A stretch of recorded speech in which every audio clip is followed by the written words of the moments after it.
Hello guys, അപ്പോൾ ദേ കറിക്ക് കൊണ്ടുവന്നിട്ടെ. ഇന്ന് മുള്ളനും കിളിമീനാണ് ഇന്നത്തെ സ്പെഷ്യൽ കേട്ടോ.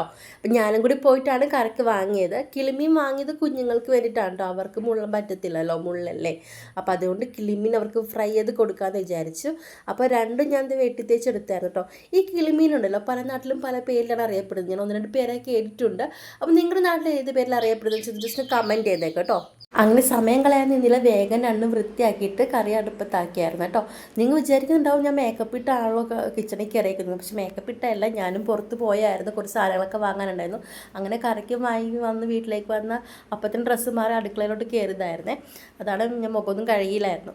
അങ്ങനെ കറിക്ക് അടുപ്പത്തൊക്കെ ആക്കി മീനും വറുക്കാനിട്ടായിരുന്നു. അങ്ങനെ ഇന്നപ്പോൾ ഒരു മാങ്ങ ഉണ്ടായിരുന്നു കേട്ടോ. നല്ല പച്ചമാങ്ങയായിരുന്നു അത്. 2 ദിവസമായി വീട്ടിലിരിക്കുന്നു. നോക്കിയപ്പോൾ അത് പഴുത്തിട്ടുണ്ടായിരുന്നു. ഞാൻ വേഗം അരിഞ്ഞ് തിന്നപ്പോഴേ ഒരാൾ വന്നായിരുന്നേ. എൻ്റെ അടുത്ത് ഇരിപ്പുണ്ട് മാങ്ങ ചോദിച്ചിട്ടൊരു മാങ്ങ കൊതിച്ച്. അങ്ങനത്തെ ഞാൻ മാങ്ങ തിന്ന് നോക്കിയപ്പോൾ നല്ല മധുരമായിരുന്നു, അടിപൊളി മാങ്ങയായിരുന്നു. അത് തമ്പുരും കൊടുത്തായിരുന്നേ. അങ്ങനെ കറിയെല്ലാം റെഡിയായി ഞങ്ങൾ ചോറൊക്കെ തിന്ന് കിടന്നുറങ്ങിയാണ് കേട്ടോ. അപ്പോൾ അത്രയുള്ള വിശേഷം. Okay, by.